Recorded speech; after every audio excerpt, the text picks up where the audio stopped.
Have you ever met someone who was so close to believing yet still turned away? That's the moment we see with King Agrippa. Paul's testimony is powerful, Festus interrupts, and Agrippa admits he's almost convinced. Here's the summary of the story. As Paul is passionately speaking about Jesus' resurrection, Festus interrupts loudly, "Paul, you are out of your mind. Your great learning is driving you insane."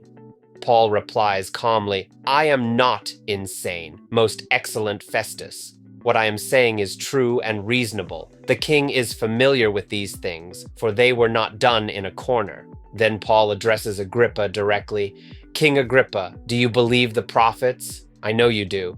Agrippa answers, "Do you think that in such a short time you can persuade me to be a Christian?" Paul responds, "Short time or long, I pray to God that not only you, but all who are listening to me today may become what I am, except for these chains." The king, Bernice, and Festus step aside to discuss. They conclude, "This man has done nothing to deserve death or imprisonment." Agrippa says to Festus, "This man could have been set free if he had not appealed to Caesar." What can we learn from this story? First, the gospel is true and reasonable.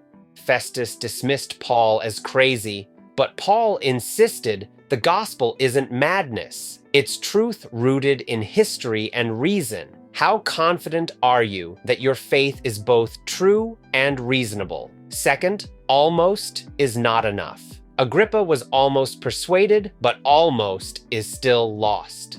Paul longed not just for interest, but for transformation. Are you or someone you know standing on the edge of faith, almost persuaded? What step is God asking you to take today?